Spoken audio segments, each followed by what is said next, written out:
Kas te kuulete? Ja, Väga hea.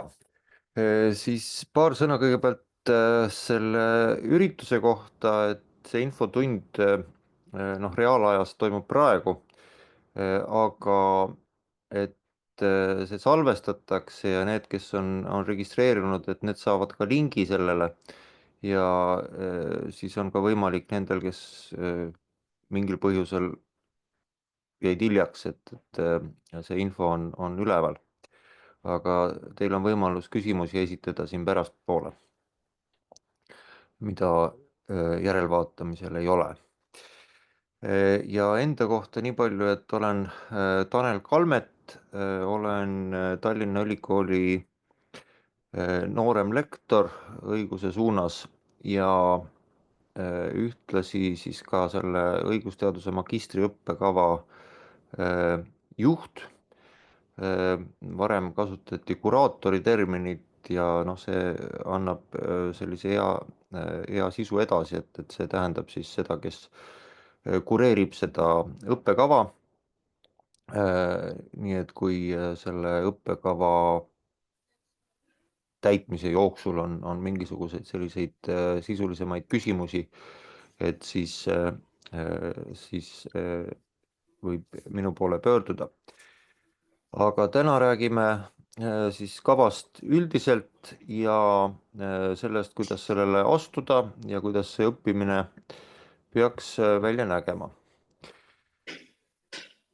Nii, kõigepealt see on siis eestikeelne magistriõppekava 2-aastane ja see 2 aastat on asjakohane siis, kui seda täidetakse siis täiskoormuses. On võimalik sisse astuda ka osakoormusele, aga see siis tähendab seda, et see õpe läheb pikemaks, nii et kellel on võimalik saada täiskoormusele, siis see on kindlasti mugavam. Ja mis on Tallinna Ülikooli õiguse magistriõppe selline suunitlus on see, et ta on spetsialiseerunud või spetsialiseeritud rahvusvahelisele Euroopa õigusele,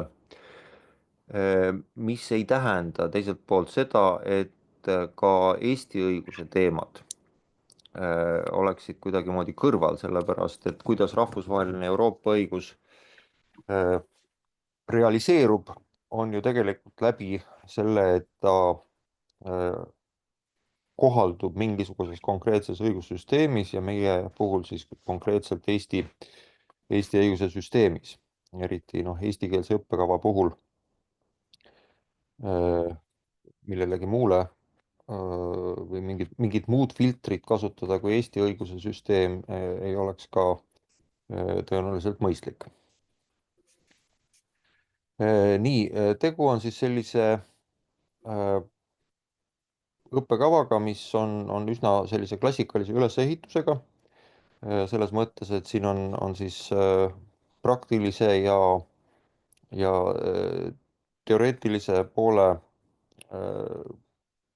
teemad esindatud, et nagu üks akadeemiline õppekava on, et ta ei ole ainult praktikale orienteeritud, aga samas ka teoreetilised küsimused on ikkagi käsitletavad ja osad ained ongi siis teoreetilise suunitlusega, nagu me varsti näeme.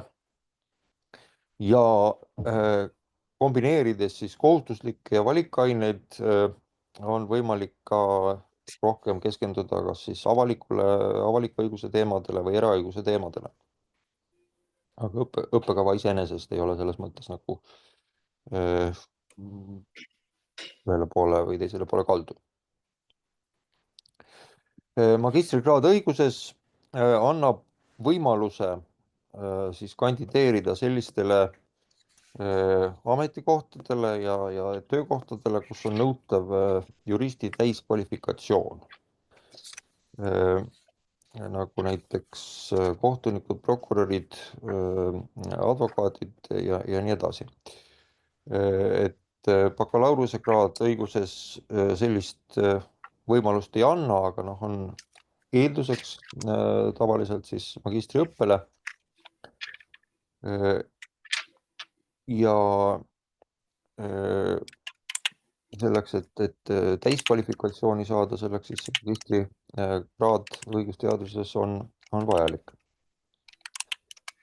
Teiseks, see õpe, olles selline klassikaline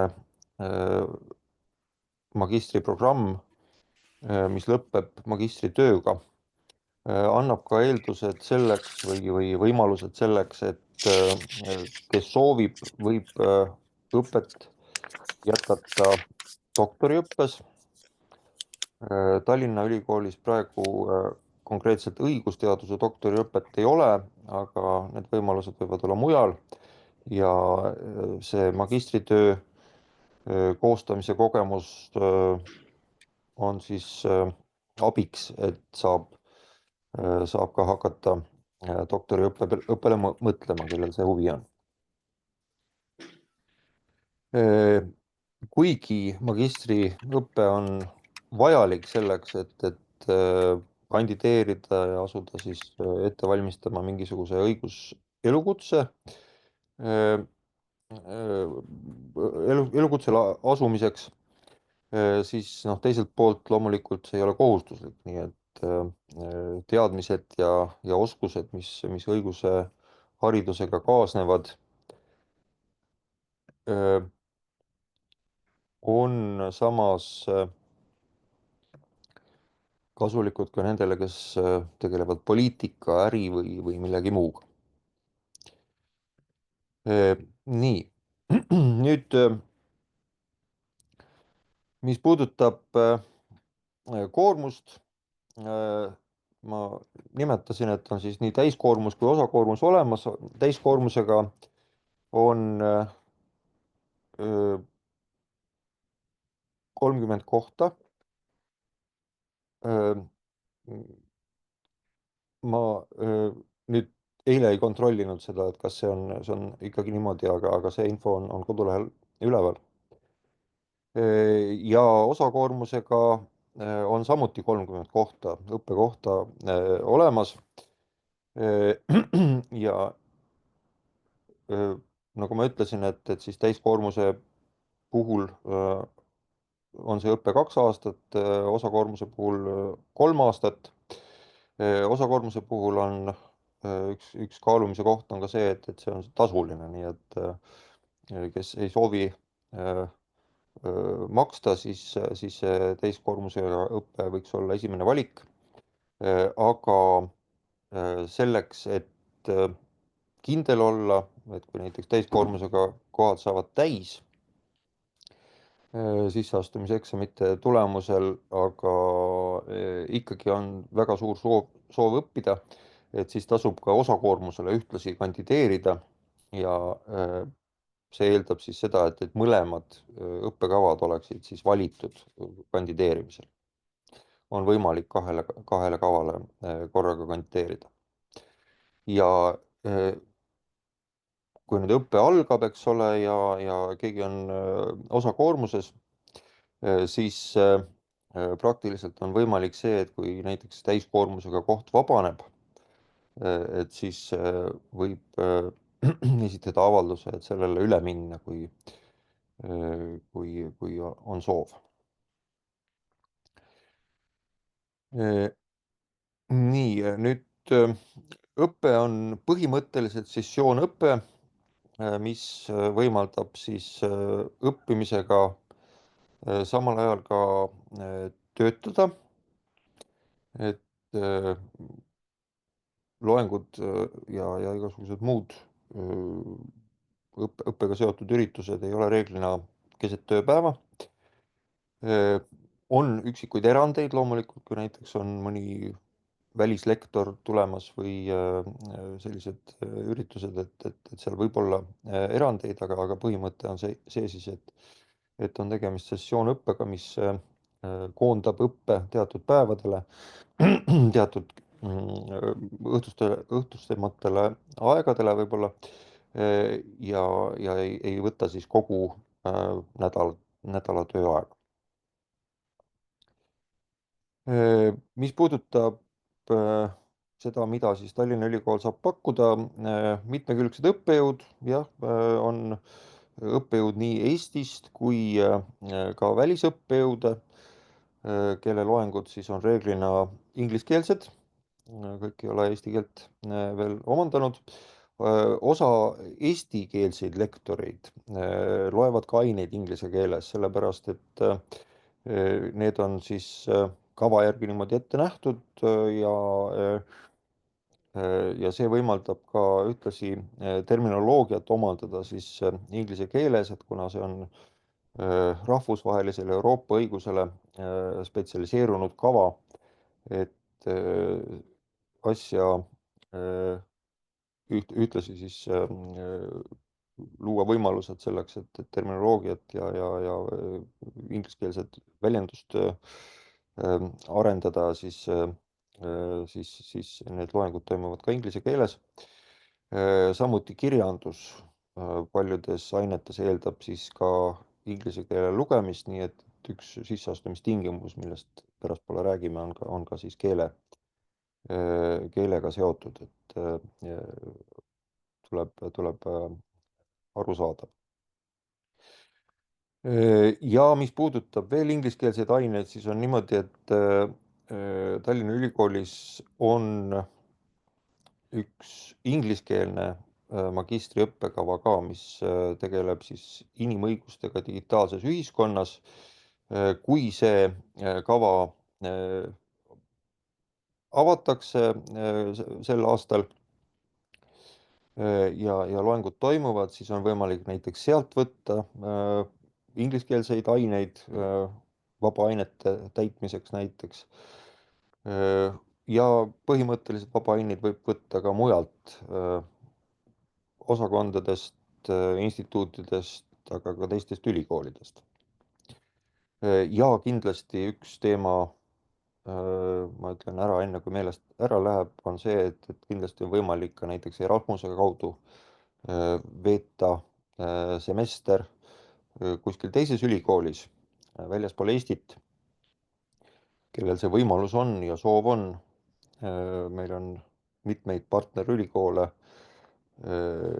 et saab seal ka siis saada täiesti selline uus kogemus, uus rahvusvaheline kogemus. Iseenesest Tallinna Ülikooli õiguse suund on ka üsna rahvusvaheline, meil on nagu öeldud, õppejõude, kelle taust on väljaspoolt Eestit, samuti bakalaureuseõppes on palju tudengeid siis teistest riikidest, nii et selline rahvusvaheline keskkond on igal juhul olemas.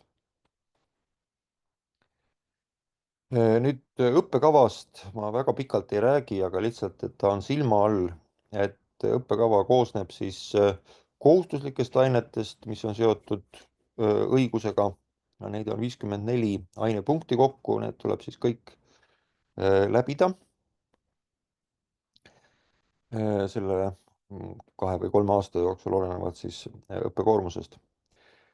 Teiseks, eriala valikained on võimalik läbida sellest nimekirjast, mis siin on antud.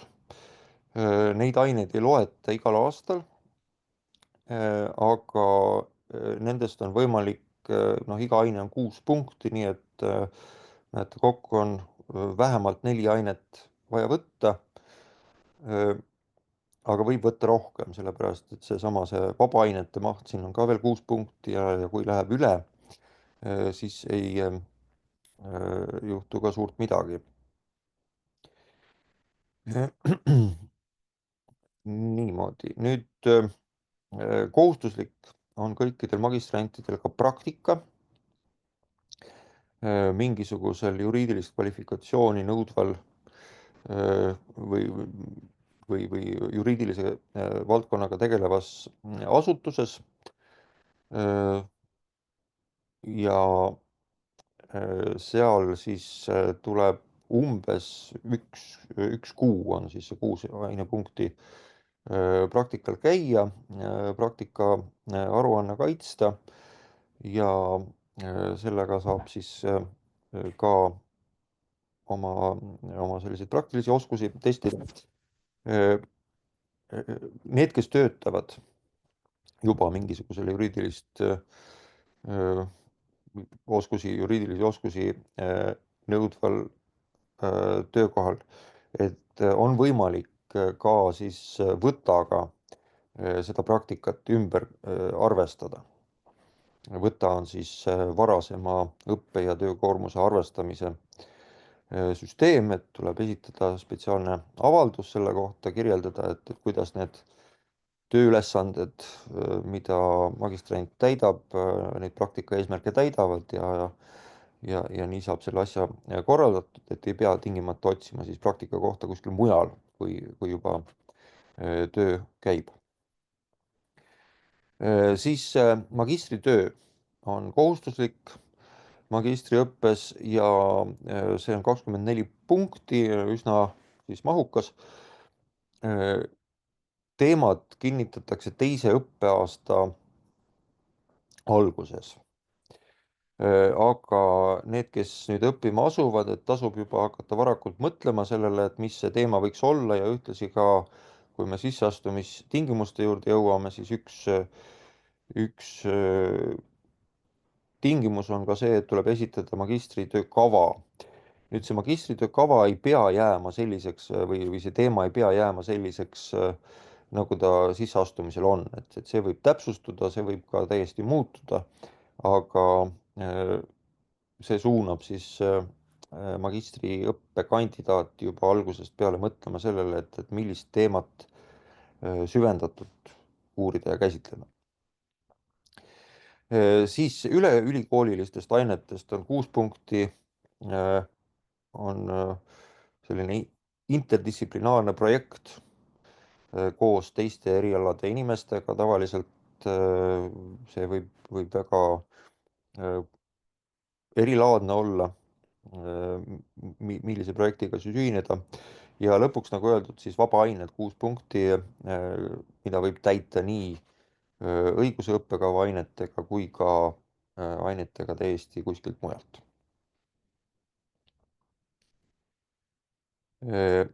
Ja lõpuks siis sisseastumistingimused. Esimene on siis küsimus selles, et milline haridus peab seal all olema, et Tallinna Ülikooli magistriõppesse tulla. Esiteks loomulikult need, kellel on bakalaureusekraad õiguse erialal, et see on selline tüüpjuhtum. Teiseks sotsiaalteaduste, ärinduse või halduse erialade bakalaureusеkraad, aga mõlema tingimuse puhul nüüd on vajalik see, et läbitud on vähemalt need erialaained, mis kuuluvad Tallinna Ülikooli bakalaureuse programmi, mida ei korrata magistriõppes ja mille puhul eeldatakse, et üliõpilane juba on nende ainetega tuttav. See loetelu on siin üldjoontes antud, need on sellised õigusteaduslikud tuumikained, õigusentsüklopeedia või siis mis nime all seda kuskil õpetatakse, sissejuhatus õigusteadusesse, siis tsiviilõiguse üldosa, tsiviilkohtumenetlus, võlaõiguse üldosa, karistusõigus ja haldusõigus ja menetlus. Nagu öeldud, see aine nimi ei ole see, mis tähtis on see, et millised on selle aine õpiväljundid, et need vastavad siis sellele, mis on Tallinna Ülikoolis. Ja kui nüüd juhtub, et kellelgi ei ole need eeldusained täidetud, siis üks variant on need läbida siis avatud akadeemia kaudu Tallinna Ülikoolis, kui neid loetakse, see on siis selline tasuline võimalus, aga ei pea tingimata nii tegema, et võimalik on ka see, et neid aineid loetakse kuskil teises ülikoolis, sealt võib neid ka läbida ja üle kanda ja on samuti siis võimalik. Üldse, mis puudutab ülekandmist, et kui on läbitud samade või väga lähedaste õpiväljunditega aineid kuskil mujal samas õppeastmes, siis nende kohta on ka võimalik esitada võtteavaldus ja samuti, kui on näiteks töökogemus, on selline, mis võimaldab lugeda siis mingisuguse aine läbituks, siis seal on samuti see võta võimalus olemas, aga need on alati individuaaljuhtumid, mida siis tuleb eraldi vaadata ja hinnata. Nii, kui kandideerida nüüd magistriõppesse, siis tuleb esitada selleks SAISis, mis on siis Haridus-Teadusministeeriumi valitsemisalas paiknev selline tehnoloogiline keskkond, eks ole, kuhu kõik andmed õppetulemuste ja õpete kohta kokku jooksevad. seal on võimalik esitada avaldus. üldjuhul on nüüd niimoodi, et Eestis omandatud bakalaureusekraadi andmed jooksevad sinna juba automaatselt sisse. kui see ei ole nii, siis sellisel juhul tuleb akadeemilised õiendid sinna juurde panna. ja teiseks, mis on vajalik, on siis ka magistritöö kava.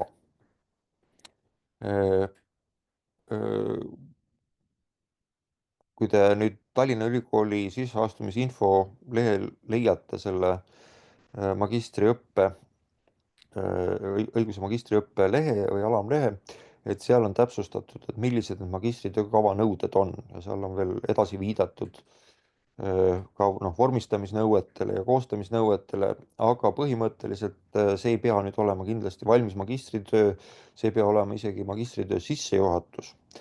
aga see kuskil 2–4 leheküljel peab siis andma küllaldast infot selle kohta, et magistriõppe kandidaat, kes soovib magistriõppesse astuda, on mõelnud mingisuguse teema peale, on mõelnud, kuidas seda teemat uurida, on uurinud ka seda, et millist kirjandust selles valdkonnas on mõelnud selle peale, kes võiks olla selle magistritöö juhendaja. no kõige kindlam on muidugi see, kui juhendajaga on ka juba läbi räägitud, aga see ei ole nüüd tingimus kindlasti. et piisab ka sellest, kui on kaalutud, kes võiks olla ja kui tõesti ei leia kedagi, no see ei ole ka veel maailma lõpp, et küllap siis ülikool aitab. ja nüüd vastuvõtueksam koosneb 2 osast, et esiteks on valikvastustega test, mis aitab siis järjestada kuidagimoodi kandidaadid selle järgi, et mida nad õigusest varem on õppinud ja mida nad teavad. ja selle testi koostamisel on lähtutud siis Tallinna Ülikooli bakalaureuseõppe kohustuslikest ainetest. et nendest aineloenditest, mis seal on. 60 minutit on aega selle testi tegemiseks. ja nüüd logistika, kuidas see toimub, selle testi tegemine, et selle kohta on ka kodulehel natukene rohkem. aga põhimõtteliselt, kui sai siis kandideerida, et siis sellest peaks see protsess algama ja siis tulevad need ajad ja ruumid, eks ole, et kus seda testi on võimalik sooritada. ja teine pool vastuvõtueksamist on vestlus siis selle magistritöö kava põhjal, aga vestlus ei piirdu nüüd kindlasti ainult selle magistritöö kavaga, vaid seal hinnatakse ka siis eesti keele oskust, väljendusoskust suuliselt, erialast motiveeritust, arusaamist juristitööst, eetikast, analüüsioskust ja see toimub siis sellises grupis, kus on mitu õppejõudu, kelle hinnangud siis summeeritakse ja võetakse siis sealt keskmine, nii et ta on selline kvalitatiivne hindamine, noh, seal ei ole võimalik seda kuidagimoodi mõõta, erinevalt siis testi tulemustest. Nüüd need testi ja vestluse tulemused pannakse kokku ja siis 100%-st peab kandidaat saama vähemalt 70 palli, et osutuda siis äh, edukaks kandidaadiks. Kandidaadid pannakse järjestusse ja siis 30 kohta läheb kõigepealt sinna nendest, kes on kandideerinud tasuta kohtadele täiskoormusega ja siis ka need, kes on läbinud ja kandideerinud sinna tasulistele kohtadele või osakoormuses, nende puhul samamoodi. Kes on kandideerinud mõlemale, eks ole, siis on võimalik kandidaadil otsustada, et kas ta võtab osa või täiskoormuse. Nii.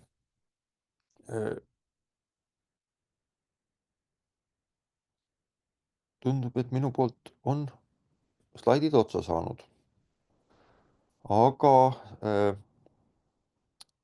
nüüd on siis teil võimalus küsimusi esitada ja ma püüan siis vastata.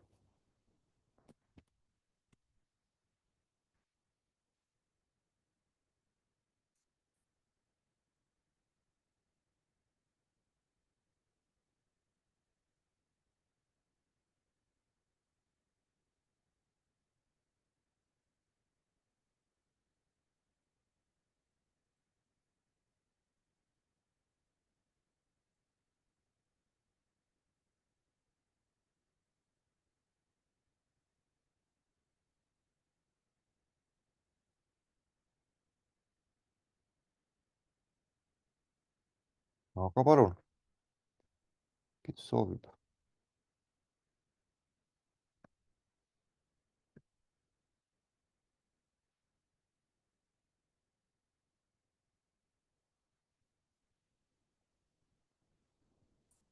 mul on selline küsimus, et kui taotleda see sessioon-ajaga õpe, aga lõpetada siiski nominaalajaga, et kas on võimalik see raha tagasi taotleda, et minu meelest praegu bakalaureusesse äkki oli see võimalus?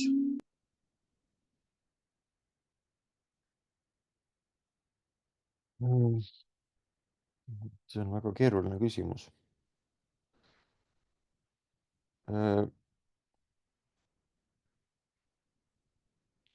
No üldiselt see, mis on nagu juba läbitud, nagu sessioonõpe on ta igal juhul, eks ole, ka see täiskoormusega on sessioonõpe. Et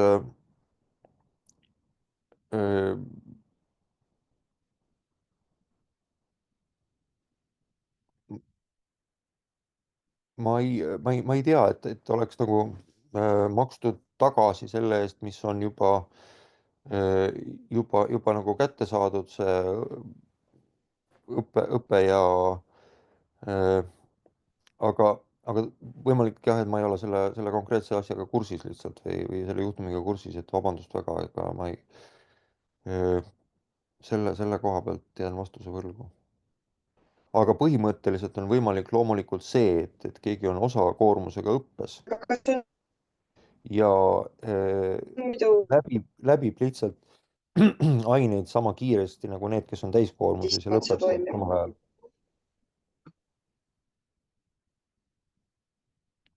See on täitsa võimalik. Siis tuleb lihtsalt silma peal hoida sellele, et millal neid aineid loetakse, sellepärast et see nominaalaine jaotus, mida jagatakse, see on natukene erinev siis täis- ja osakoormusega ja seal võib tekkida selline õnnetu olukord, kus näiteks mingi aine loetakse esimesel kursusel täiskoormusele, aga osakoormusele tuleks ta alles 3. aastal. Ja kui ta nüüd sellel esimesel aastal on jäänud kuulamata ja eksam tegemata, et siis on selline kehv olukord, kus ainult selle ühe aine pärast peaks nagu siis selle 3. aasta ka veel öö, õppima. okei okay. Kas te oskate mulle äkki kohe ka öelda, millal need sisseastumiskatsed, mis kuupäeval need täpselt on? Kuskil 10. juuli paiku. Mul nüüd kalendrit ei ole, aga see peaks olema niimoodi, et meil on sel aastal laulupidu, mis lõpeb 6. juulil ja nädal pärast seda peaks toimuma sisseastumiskatsed. Ehk siis nädal, mis hakkab 7. juulist. Selge, aitäh. Palun, veel küsimusi?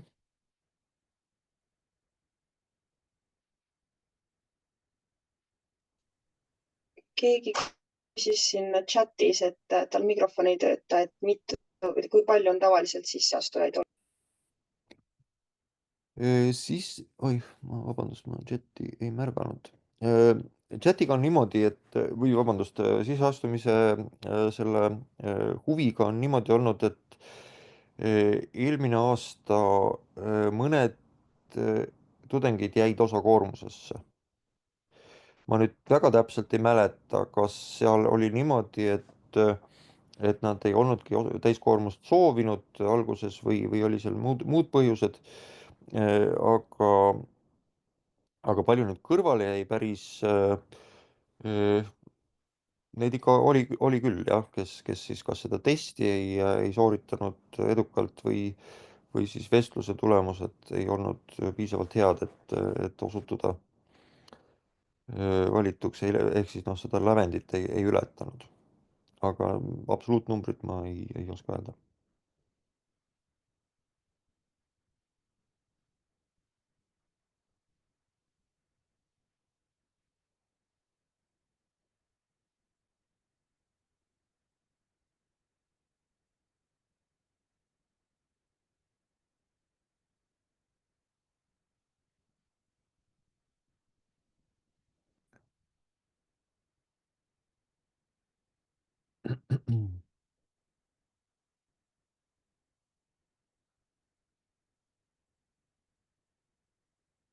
Tähendab, üks asi võib-olla, kuni keegi veel mõtleb küsimusi, et üks asi kindlasti selle magistritöö teema, magistritöö projekti teema puhul, et mida tasub võib-olla meeles pidada või mõelda selle peale, et noh, et ta peaks olema õigusalane töö, et noh, õigus on iseenesest üsna lai mõiste ja ka natukene ebamäärane, eks ole, kui me mõtleme kõigele sellele, mis õigusega piirneb, õiguslikele probleemidele ühiskonnas ja nii edasi. aga et kuna see õppekava on ikkagi õigusteaduse õppekava, et siis noh, päris sellised kriminoloogilised tööd või sellised teemad, mis ei ole otseselt õiguse kohaldamise komponenti, ütleme, ei sisalda. Siis nende puhul võib tekkida jah, natukene küsimusi, probleeme. Ehk siis seda kas saab, põhimõtteliselt võib võtta selle enda tehtud bakalaureuse uurimistöö ja teha selle põhjal kava või? see on üsna ideaalne variant tegelikult, et saabki arendada seda näiteks, kas seal jäi mingisugune ots lahti tegemata, arendamata, eks ole, et seda näiteks süvendada. Või kui näiteks oli mingisugune võrdlev töö, et kas laiendada seda võrdlusbaasi näiteks või perioodi, mida käsitleti või mingeid õigusinstituute, et seda kas võrrelda laiemalt millegagi või süvendada. See on kindlasti üks täitsa soovitatav variant. Selge, aitäh. Eriti kuna uurimistöö puhul on tõenäoliselt juba aine käigus ka käsitletud seda noh, sõnastamist ja see on nagu natukene läbi testitud, et see on perspektiivikas.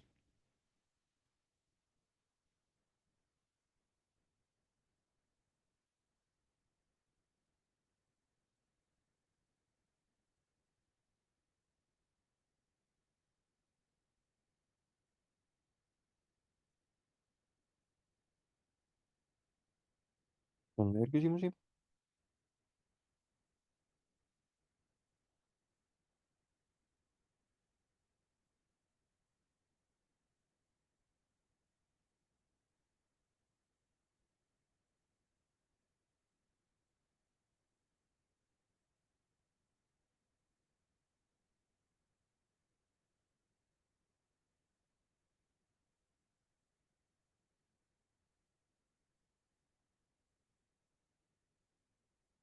Tundub, et ei ole praegu.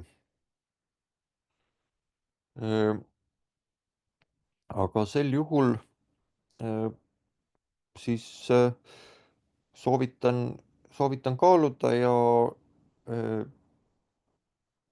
kui on huvi, siis kindlasti kandideerida, et siis see järgmine samm õigusteaduse teel ka läbida.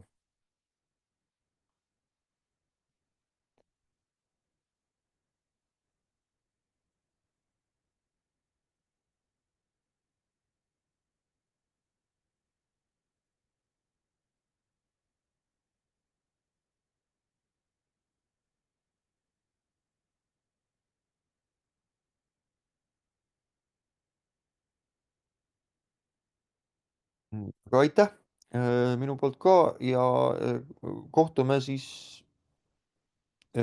hiljemalt juulikuus.